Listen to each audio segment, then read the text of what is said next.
Our next speaker, the former Commander-in-Chief of the Cuban Air Force, Major Pedro Lenz.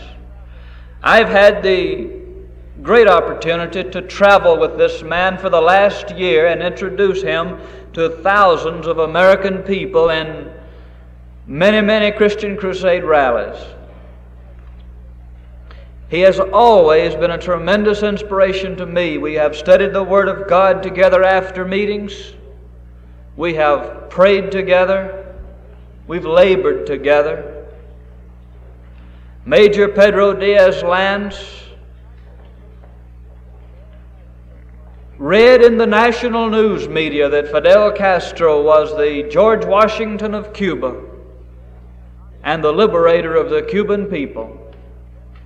Not stopping to check his background, Major Lenz joined forces with Castro in the hills, delivering guns and ammunition to him. He became Commander-in-Chief of the Rebel Air Force. After Batista fled, Castro moved into Havana. Major Lenz became Commander-in-Chief of the Cuban Air Force.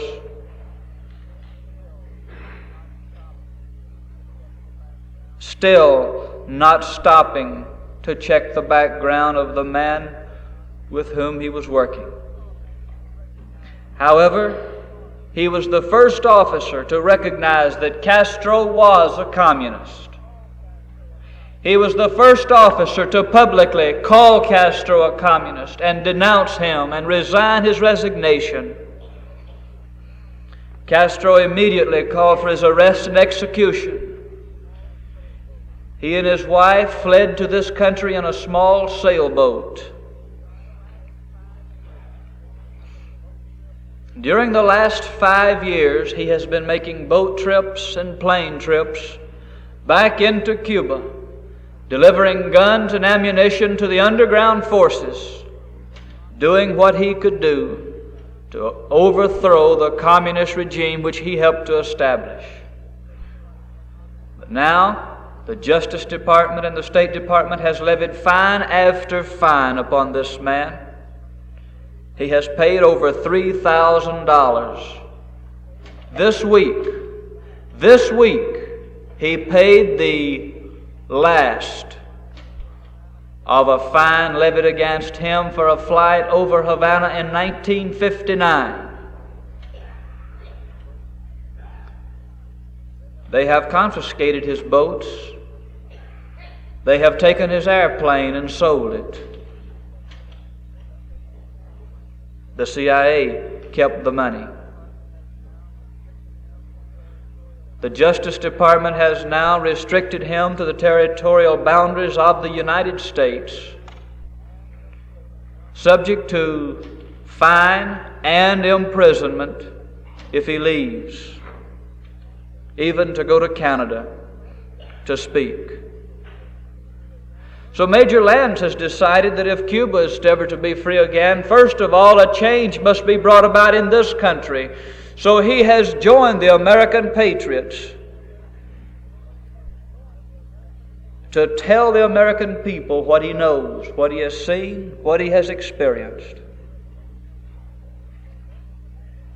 And it's a privilege to me this evening to have the opportunity to introduce to you the former Commander-in-Chief of the Cuban Air Force, Major Pedro Lenz.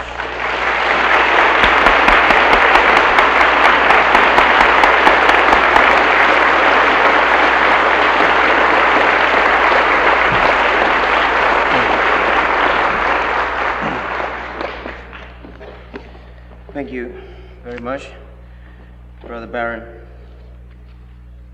It has been also for me a great privilege, great honor, being able to travel with Reverend Barron all over the United States. This last year, we have been an entire month in speaking in different towns and cities. Ladies and gentlemen, my first words to thank the Lord for being able to serve Him, for being able to be here in America. for being able to fight for this wonderful cause of country, family, and freedom. My friends, every time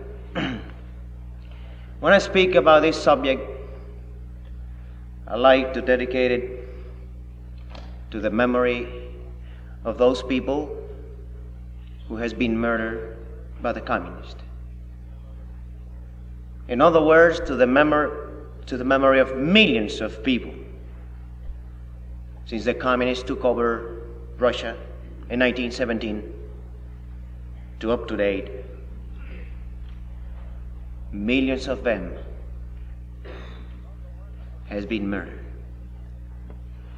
Among the ones who were murdered in Russia, in Poland, Czechoslovakia, Hungary, Romania, Lithuania, Estonia,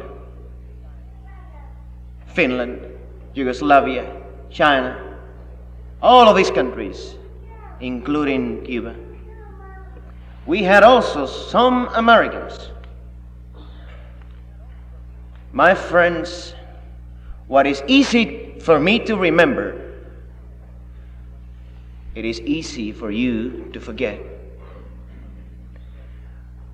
What is hard for me to forget is hard for you to visualize. What is easy for Frank and for me and all of us who have our countries lost and our people murdered and massacred, you can realize it's easy to visualize. We just close our eyes, or maybe with our eyes open.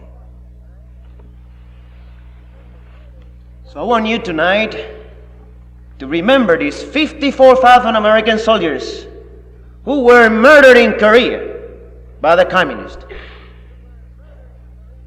And of course, I'm going to include those Americans who together with Cubans has been murdered in Cuba. Some of them very dear friends of mine. Andy Anderson, for example. He was an American. They lived in Cuba with his wife for a long time. Their kids were born in Cuba.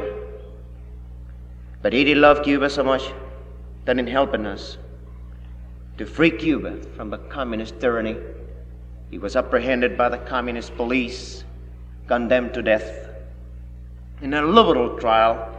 And of course that word comes pretty much appropriated. And he was shot to death before firing squad.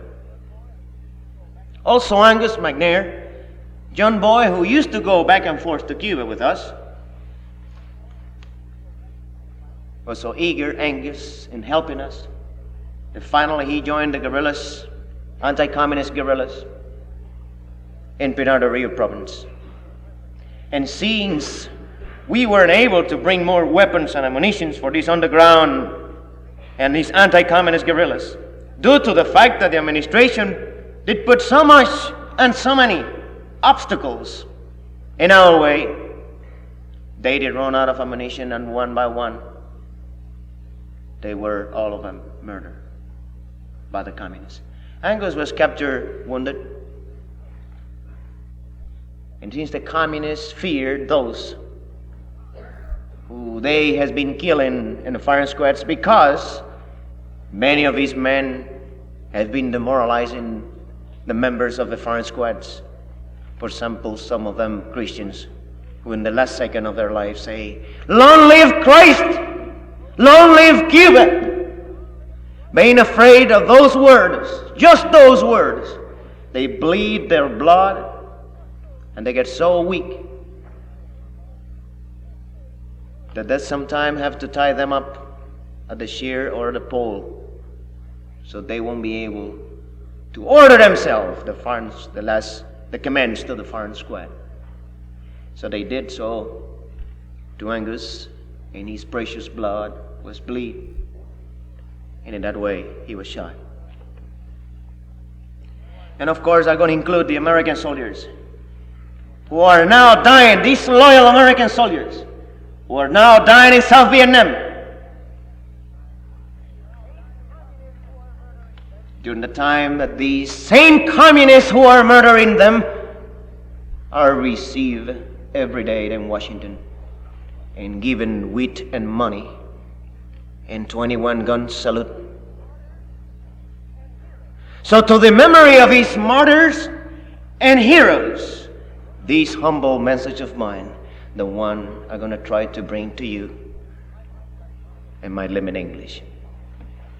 My friends, I come from a little country, exactly placed 98 miles south of Key West, Florida, Cuba. As a traveler over the United States, people ask me more or less the same questions. Major, what happened in Cuba? Some of them even did visit Cuba sometime in a weekend as tourists, and they say, such a beautiful little island, what happened to Cuba? How was possible that has been taken by the communists? How did it happen?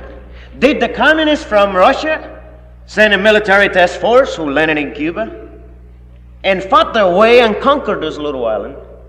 No, my friends. The answer is no. Cuba was taken from within. They asked me then, from within? What it means from within? It means, my friends, that individuals who were born in Cuba and speak Spanish were traitors to our country, were servants of this international conspiracy, working day and night for these masters they have, that I don't know how they like to serve day and night all their lives. And in doing so, they just betray. They work for them day and night, betray their own countries. And after they bring about what they already brought about in all of these countries, they, in receiving orders and accomplishing orders from their masters, they murdered and killed their mothers and fathers and brothers and friends, their own people, just in serving day and night these masters. And they spend their whole life in doing such a thing, and at the very end, they just die like dog with the rabies. Isn't that a unbelievable way of living? But that's the way they live. So the other question is, but Major, how many communists you had in Cuba that they were able to take over? And by instance, I heard that the majority of the Cuban people were back in Castro. Maybe the 98% of the Cuban people were communist? No, my friends, just the opposite. The 98 or 99% of the Cuban people didn't know a word about communism, and that's why the communists were able to take over. So they say, but is that so? You mean that maybe 1 or 1.5% of the Cuban people, or the people in Cuba, I mean, were communists and they were able yet to take over? But how in the world? Yes, my friends, that's the way that happened. And let me tell you, have had happened in almost every other nation, with the exception of those nations who graciously were given to the communists at the very end of the Second World War by those people you already know. Yes, the same people who will be murdered and enslaved by the communists cooperated in every instance for their own destruction. Now, don't get the idea that I'm a brilliant man. I just learned about communism like someone who learned about fire in putting his hand in the fire. Isn't it the very objective way of learning about something? And a very painful way too. That's the way I learn about communism, my friends. But you know what I found out? And this research I started right after, and practically, the communists had taken my country. But I hope that what I learned through that experience might help you people to save America, at least. But I made a research and I found out that Lenin took over Russia, not with an army of 10 million people, no, or 10 million soldiers, with 17 men, my friends. And this is precisely the most important thing to learn about this. Yes, he took over Russia with 17 men. And how these communists, or these internationalist socialist Fabians and company, handle themselves to get the backing of the same people they will murder and enslave later on. How in the world they do it? Did Castro came out in Cuba and said, I am a communist. I'm going to establish in Cuba concentration camps where thousands of people will slowly die of starvation. I'm going to establish in Cuba these fire squads where thousands of people will get killed through the quick way. I'm going to bring occupation forces who would enslave, murder our people, humiliate our men, and rape our women. And before such a beautiful promise, we fell in love with this promise and backed Castro and throw him. Of course not, my friends. And this is exactly the case of Russia. The Russian people, they know that Lenin was a godless, atheist, socialist, Fabian, communist, cynical liar, murderer. And they back him. Why? Very simple, my friends. And I just I'm reading a book entitled in that same way, very simple. Lenin offered the Russian people, yes, he went there with 17 men and offered the Russian people peace and an anti-poverty program.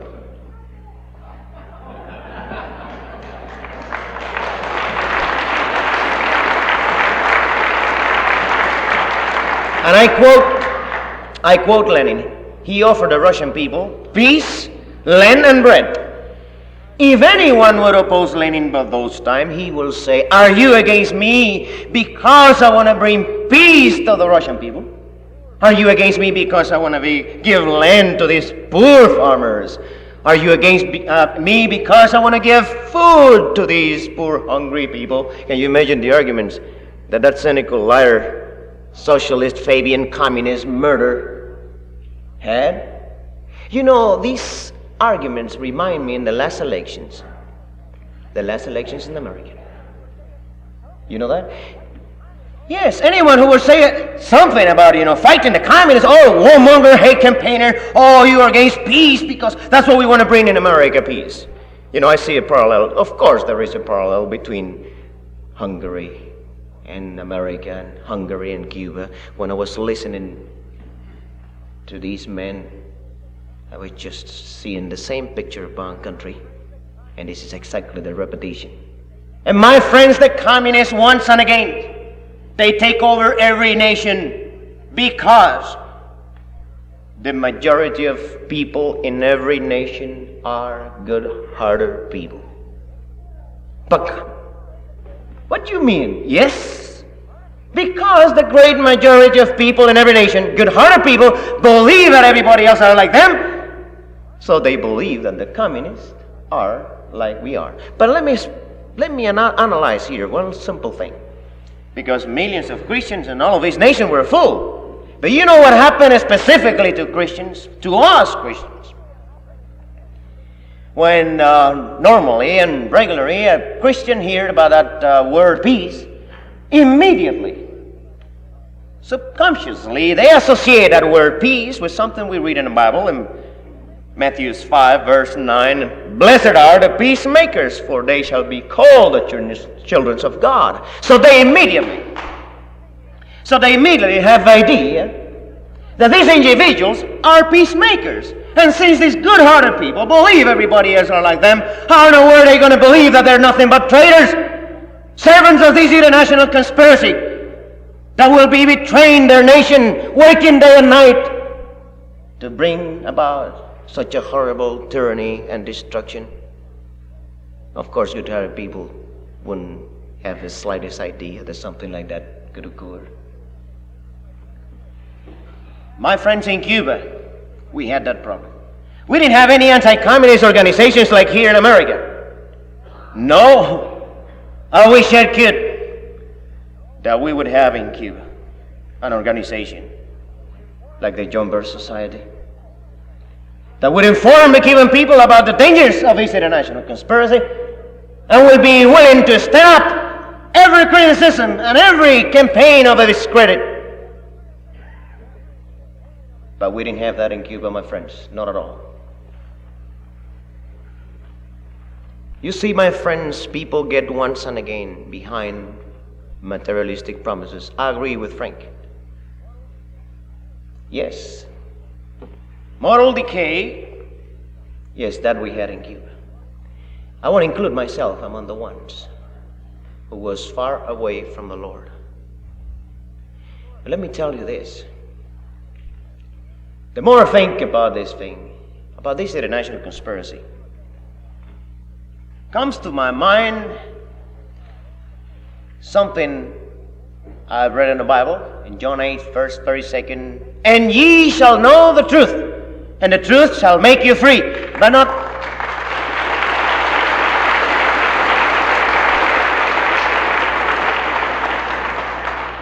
only that truth will make free your soul, but your body too, together with your soul.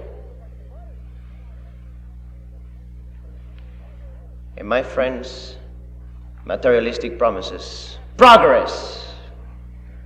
Progress is happiness. Who says so? You hear that in America every day. 400 years ago, there was no electricity, no radio, no television, no automobiles, no washing machines, and yet people were happy and unhappy. Good and evil. Saved and unsaved. Yes, my friends, in Cuba, we did ignore that these individuals were nothing but Satan worshippers. Forget about it for a second, not too long, about these names: communism, Fabianism, socialism, and all of ism.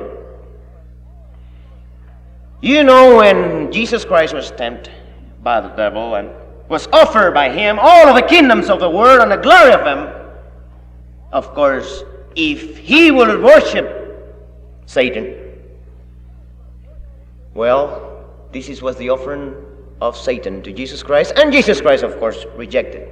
You know, these internationalists, why they seek for one world government? Because they're nothing but Satan worshippers, and Satan himself has offered these individuals all of the kingdoms of the world and the glory of them. And these foolish believe that conquering the world, they can do something, and they have lost their souls. Stupid. But you see, my friends, in Cuba we had, like here in America, these internationalists since the very beginning of our republic. We had in Cuba a communist party which is nothing but a visible structure, one more front of this international conspiracy. But this is the visible structure. Like here in America, my friends. In Cuba we had these internationalists who will not admit that they are members of a conspiracy, but they will be working day and night for them, you see. Infiltrated in our political parties, government and opposition, like here in America. In Cuba we had these individuals, Satan's servants, servants of this international conspiracy, infiltrated in our educational system. Good proof of it that Castro himself was indoctrinated at the University of Havana. Like here in America, and I have been in quite a few of these universities. For example, I remember in Salem University, how these professors jumped on me. And in Pennsylvania University, not too long ago, I had some other experiences. What experiences? For example, one of these students, I remember, told me, and asked me directly, he said, well, Major, what would you tell me about this organization, the John Birch Society? This is a very, very hot question in one of those universities, believe me. But I never fight at the defensive. I learned that. The best defensive is the offensive. So, you know, I say this.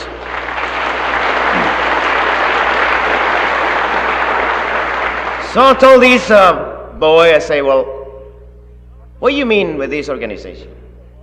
I mean, what do you know about it? And he said, well, they're extremists. So don't tell me that, is that right?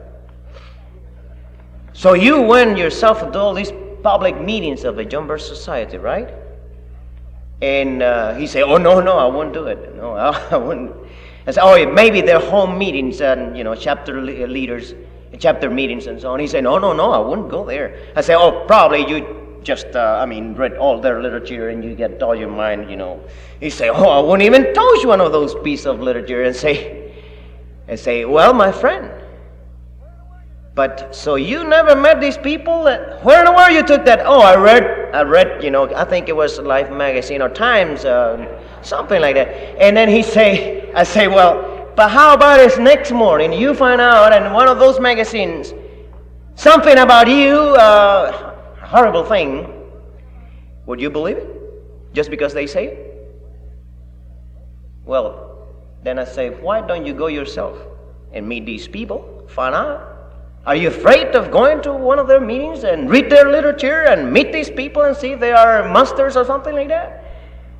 I think it's a very poor, explanation you gave, my dear friend. A boy in a university who was supposed to have some capability and intelligence, talking because somebody else says something, and find out by yourself. He looked at me and he said, Major, I think it's not a bad idea. I'm going to find out by myself. And those professors start to get worried about it.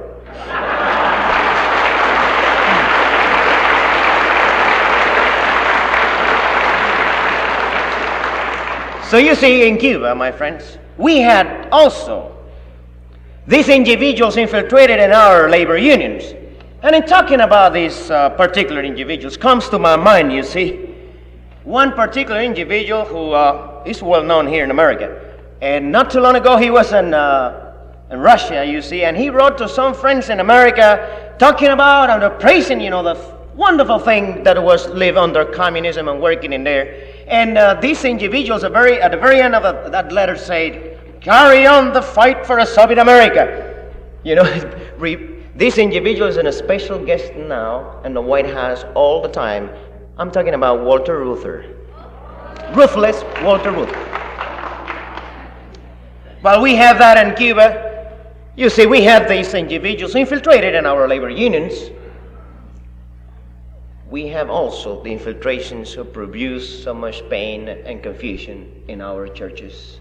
Those are the most painful, I believe, because take some kind of a strange man to infiltrate the church in the way they have done. These are the worst, I believe. And then, of course, they are not priests or preachers. Of course not. A real preacher never would do such a thing, or a real priest. But they're false. But you know that these Satan servants have many different masks, and they will be willing in serving their masters to do anything. The most unbelievable things. But we got to get used to that. We got to learn how to identify them.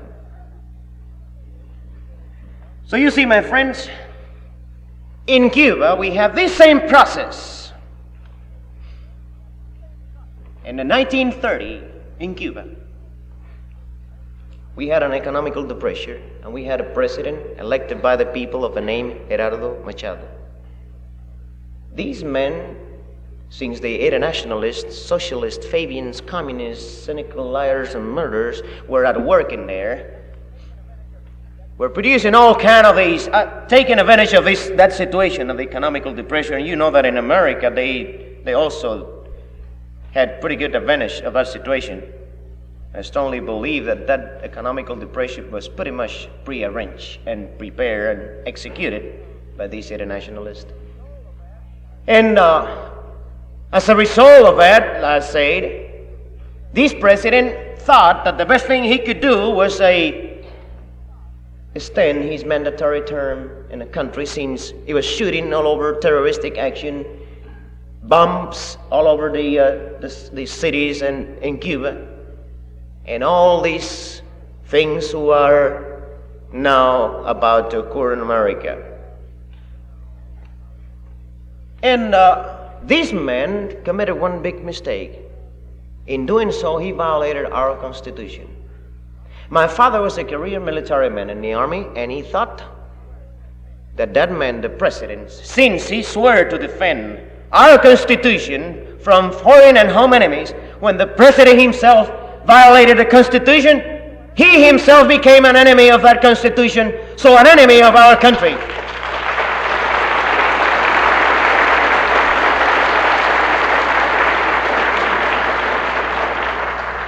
So he thought that he had to rebel that man and fight that man, for he was a traitor to our country. My father was apprehended and brought to a court-martial in 1930. You know who was the stenographer of that court-martial? A little sergeant in the army of the name Batista. And here is something that many conservatives in America do not know about it.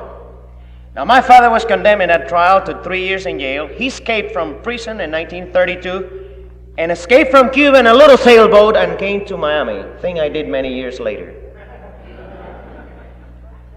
But in 1933, in Cuba, we had an ambassador representing the United States of a name Summer Wells, a founding member of Council Foreign Relations, and of that you know more than me.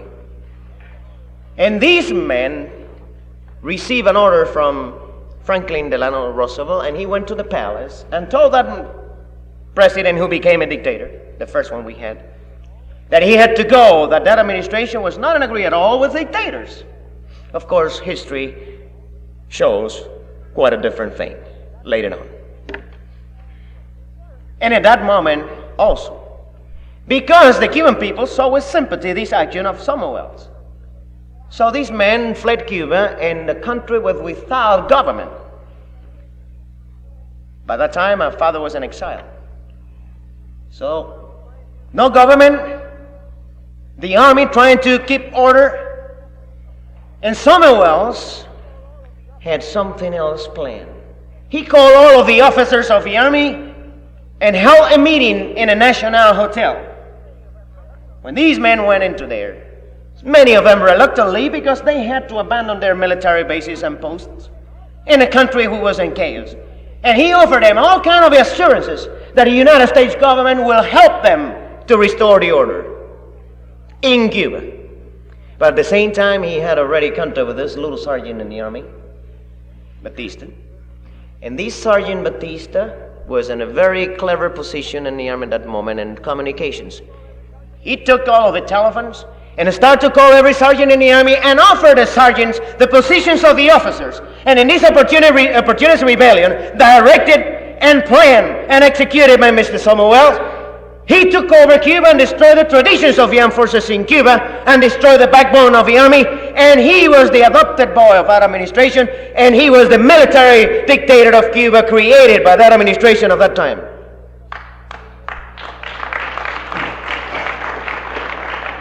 My father went back to Cuba, my friends, just about that time. Batista was dressed up as a colonel, chief of the armed forces, knew my father in that same trial, called my father and offered a big position to my father in the army. And my father, they look at him and say, a silk-dressed monkey is still a monkey for me.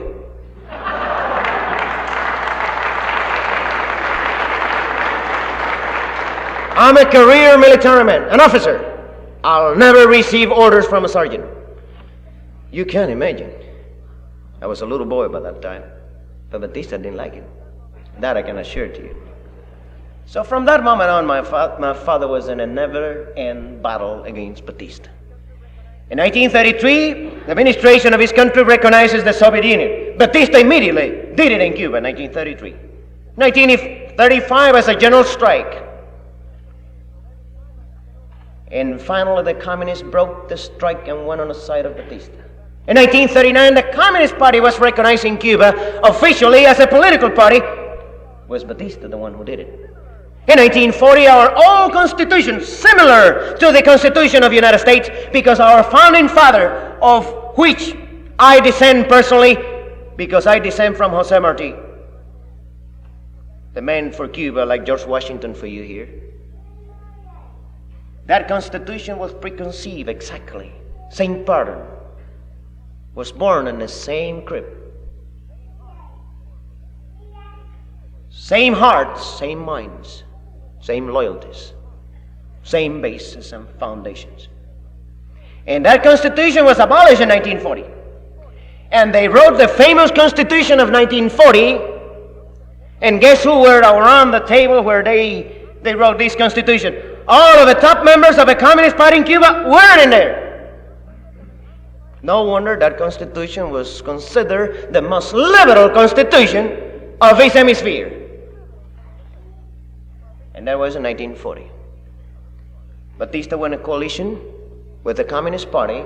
He was running this time for president. And of course, he was elected. You know, they had same procedure that these voting machines. Those were a little bit more rudimentary than the ones, they found out in Arizona. 26 votes for Goldwater and 26 for Lyndon Johnson. Came out 32 for Lyndon Johnson and 20 for Goldwater.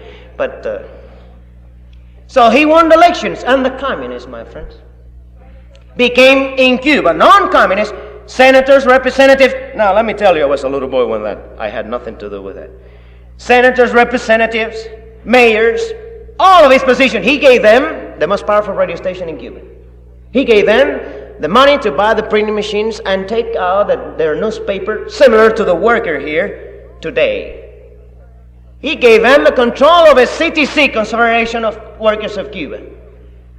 And all of this was going. And on the top of that, my friends, Batista corrupted every government institution in the country, because the army, you can imagine it, any little soldier or sergeant thought that maybe someday he might become chief of the armed forces through revolution, of course. And then after that, president. And millionaire, of course, because Batista also did develop this ability, fantastic ability to solve this problem of poverty that Bobby Bacon has. So in 1944, finally, Batista gave elections. I don't know even why. Maybe he was feeling that people were sick and tired of him, and that thing was, the whole country was like a bomb at the point of explosion. So he gave honest elections. They weren't prepared to hold Cuba. No. They had to work more than America. So he gave honest elections, and the president was elected. One of these middle-of-the-roaders who sell themselves as conservatives. And we had this kind of a freedom and honest elections. Of course, the corruption did continue. Because in Cuba, my friends, after Batista, little sergeant become multimillionaire, you can imagine, everybody else. Men got in politics. And 6 months later was a millionaire. And in every place and every government institution that was like customs, for example. I remember in 1948, I was an airline pilot. And the custom would come over openly and tell us, well, 50 and 50, my friend. You know what it means, 50 and 50? Bring all the contraband you want, and half for you and half for me. Thanks to the Lord, I couldn't ever betray myself, because I thought that was not the money I was earning with the sweat of I couldn't make it. I never was able to get into that. In 1948, Batista was elected senator. We went back to Cuba. And in 1952, he was running again for president. And 80 days before the elections, he gave a coup d'etat again. And in that moment, immediately, I started working in the underground without knowing a word about communism, my friends. 10 years ago, I remember, I was in front of my home. And some friend of mine told me, look, that guy there is a communist. I didn't look over and say, which one? And he said, the one with the black coat, the one which is about to cross the street. And I said, oh yes, I spotted him, you see. And he told me he's a member of a communist party. So what? My friends, you know what happened in America? Exactly the same. Let us place, all of us, at the time, every one of us, they know a word about communism. Let us be honest with these people who are walking in the street, who doesn't know now. Let us be patient with them, because our duty is to alert them, because the communists, through two ways, like in Cuba, they did to us. Inhibition and direct action are using them. Proof of it, the last election, 44 million voted. And the way they voted, because they didn't know a word about what is going, right? So let us alert these people, because these are nothing but good-hearted Americans, most of them. And this is our duty, and we have to be patient. And if we feel ourselves discouraged, sometimes pray, and God will give us the strength, and the words to reach them. Do you think that I saw in that man a deadly and potential enemy? Of course not. Let me tell you, here in America, when you hear about Gus Hall, you jump in a seat. Do you know that that man is working day and night to destroy this nation? Do you know that a little communist that I saw across the street became later on a big commissar in Cuba? And he's responsible today for the assassination of thousands of people? Do you know that Gus Hall is nothing but a traitor, a murderer, a Satan's servant working day and night to destroy this nation?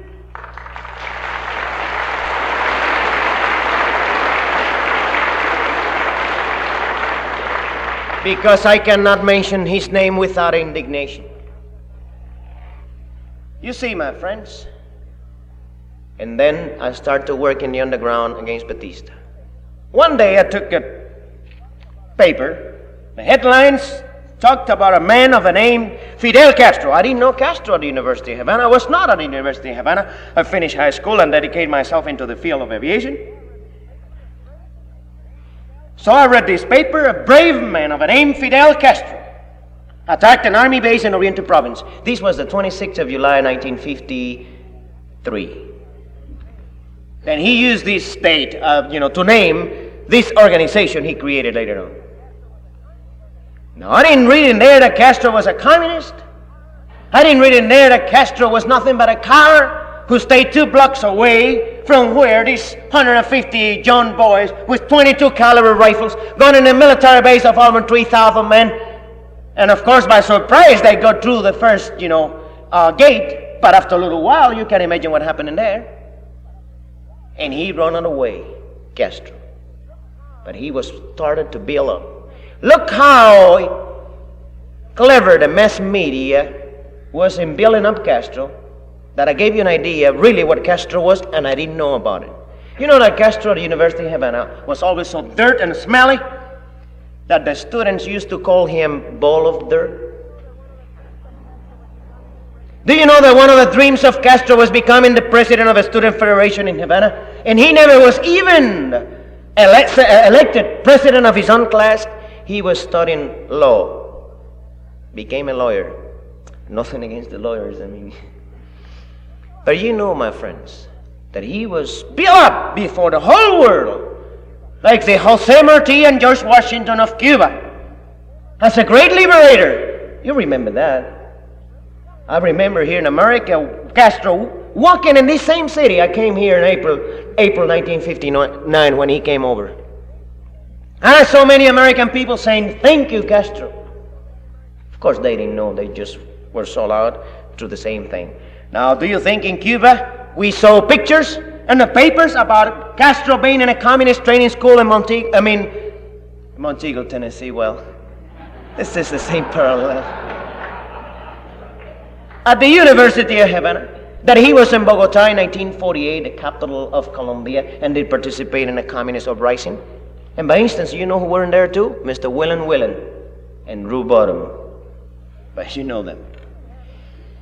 So you see, we didn't have in Cuba, like in America, pictures showing in the papers, pictures like this one of Martin Luther King in a communist training school in Montego, Tennessee. Do you think that 190 millions of Americans have been able to see these pictures? Let us make these people see it, Let us put it in places where they can see it, right?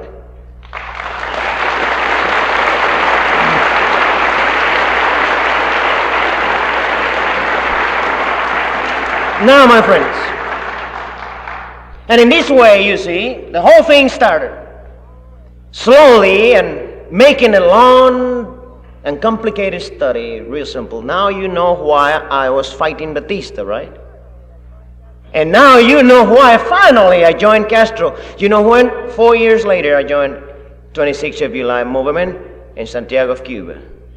I remember when we used to be given a revolver with three bullets, and then we would go out of a city and blow up a radio tower.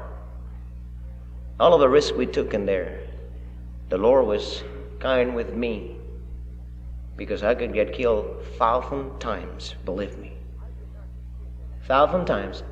I could not give you in detail all of his adventures, but let me make a little announcement here. I'm with the American Opinion Speakers Bureau. If you want to know the other part of a story in detail, you can have me in your localities in the future.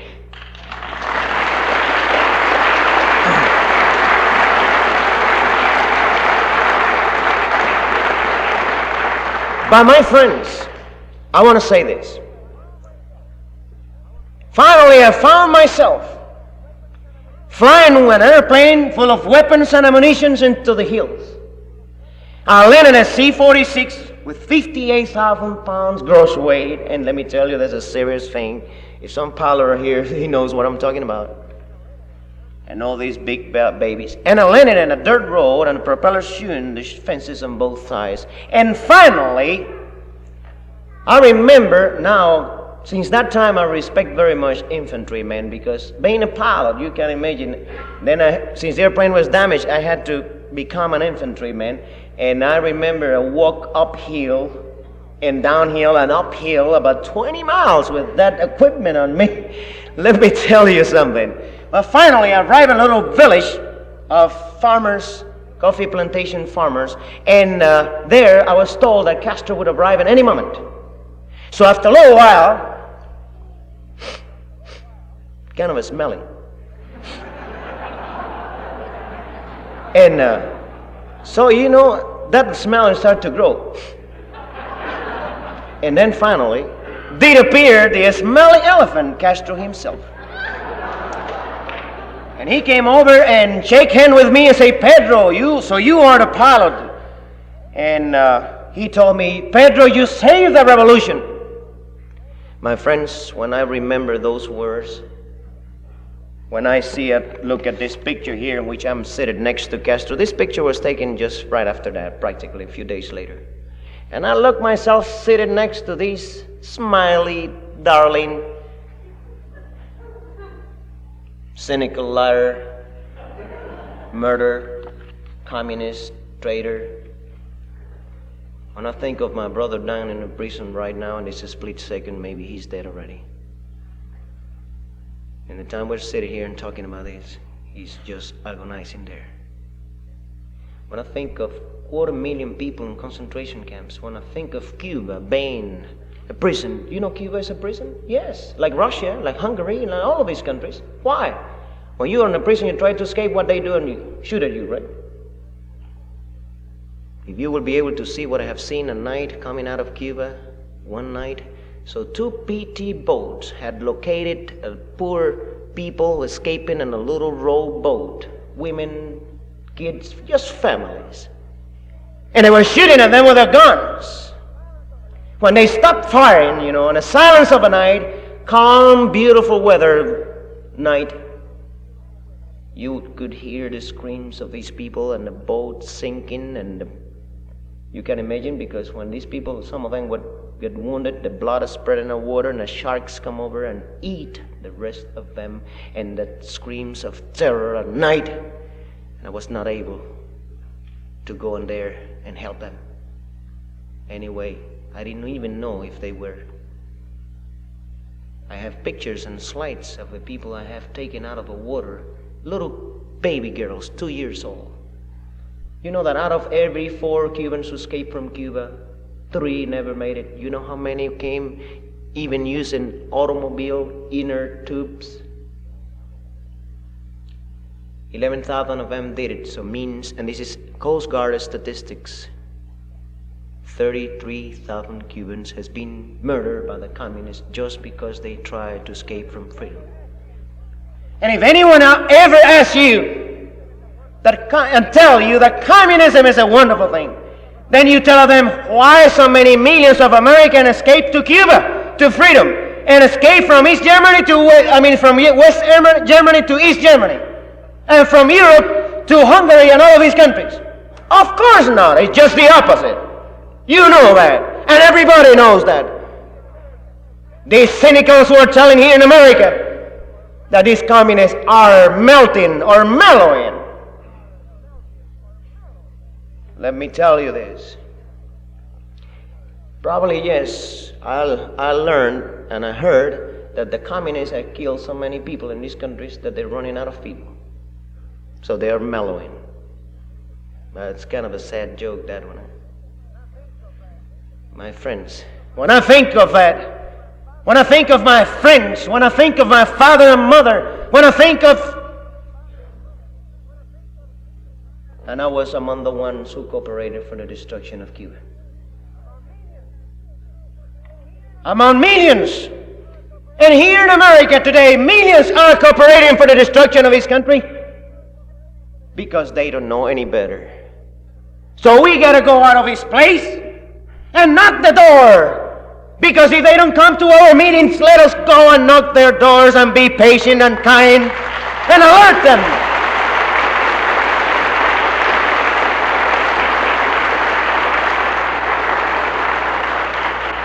And if the Young Bird Society now have not tens of thousands, but thousands of members, let us make millions of members, because we are the ones who got to go on the street and all over. We got to show these pictures of mass murder and fire squads. Who got to tell the people, because it's our duty. And we cannot afford to get discouraged, because if we lost our countries and we have our people murdered, and all these things that are going in our countries, and we are still here fighting, my friends, there is no excuse. There is no word to say we are making a big sacrifice. I don't believe in those words of sacrifice. It is an honor, a privilege. It is a blessing of the Lord that we have been able and are able to continue fighting, and we, with the help of the Lord, will be able to win if we have the determination of winning.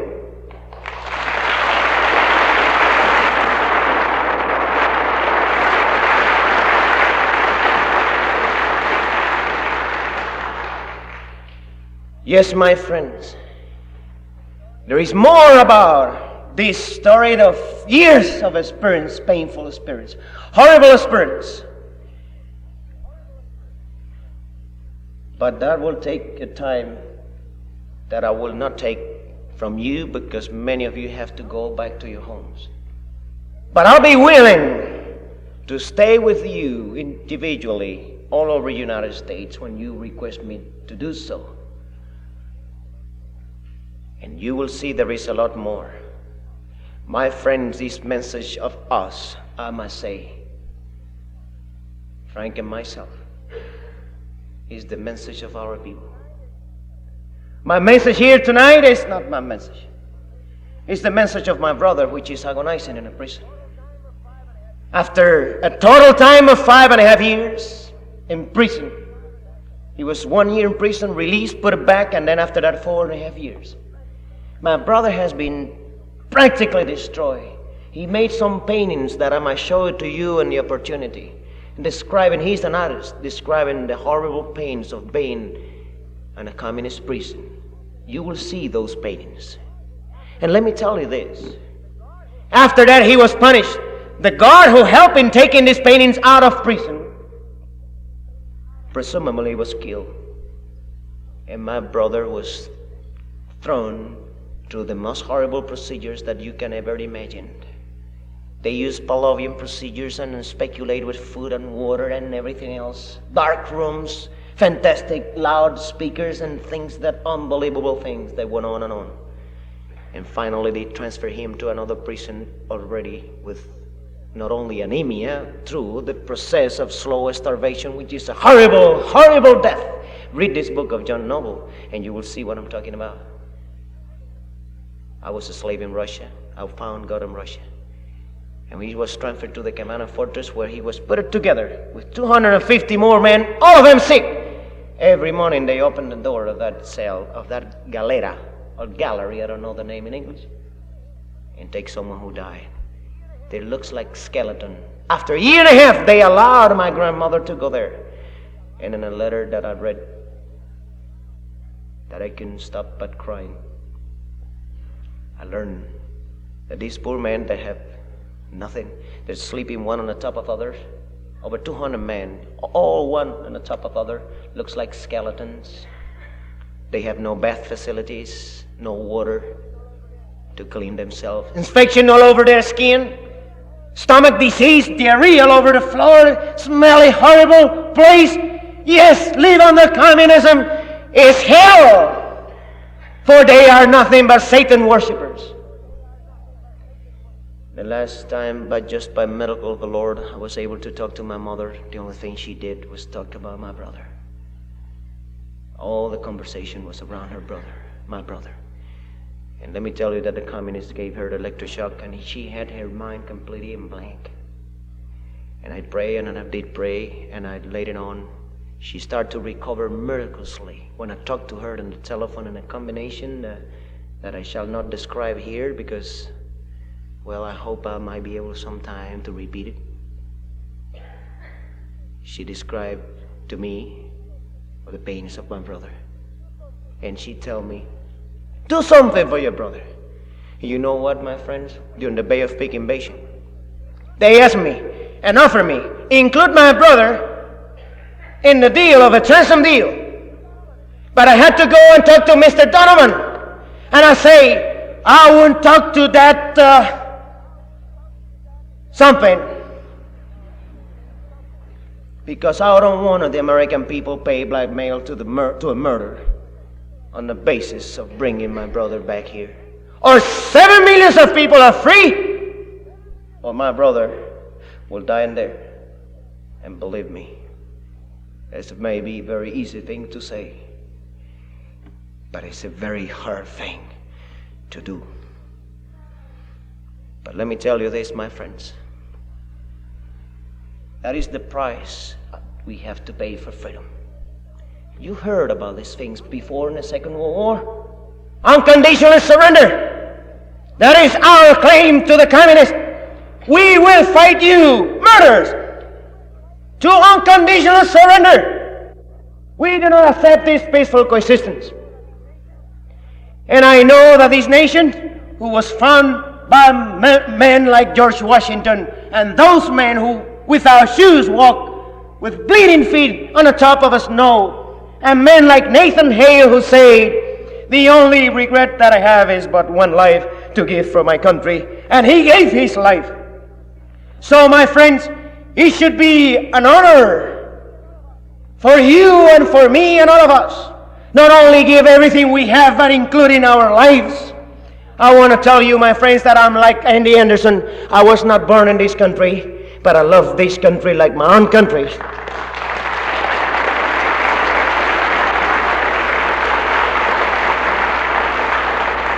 And I love you people like my own people. And that's all I have. My humble life is not too much. But I'm willing, whenever the Lord decides, He can dispose of. But one thing I want you to know before you go out of this place. Remember this, my friends. It's no money, no effort, anything. We gotta give more. We have to make the investment of time, the investment of effort, of more work. You think we are working? No. We gotta do more. Because if Lenin was 17 men, cynical murderers, socialist, Fabians, communists took over a nation to subdue that nation and destroy and murder millions of people, with the people who are in this room is more than enough to alert America and save this beautiful country.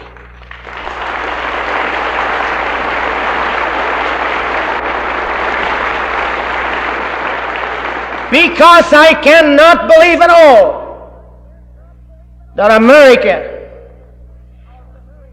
the land of the free, because has been the home of a brave, won't be any more like that. Not at all. I know that you will not be counting pennies of dollars, that the investment will be done in every sacrifice. No, everything. It is a privilege and an honor in serving this cause of God, country, family, and freedom. My friends, yes, you know that right now the gold reserves of these countries are gone. You know that the people who are in administration is disarming this nation before an enemy who swear to destroy this nation. You know about the United Nations. You know about all of this. They're preparing to produce a rebellion in this country and smash it with the army. And after that, take the arms and weapons of everybody in America in violation of the Constitution. You know that the rockets are still in Cuba. You know all of that. But if anyone is scared, might be because those who are scared are not Christian. Because a man who believes in God, a man who knows who have eternal life, a man who knows who's going to die anyways someday, shall not be afraid or scared of anything, because we have victory already in our hearts. We know we have peace already in our hearts. Even in the middle of this tragedy, I can tell you this: I have that peace. That peace is Jesus Christ. God bless you. God bless America.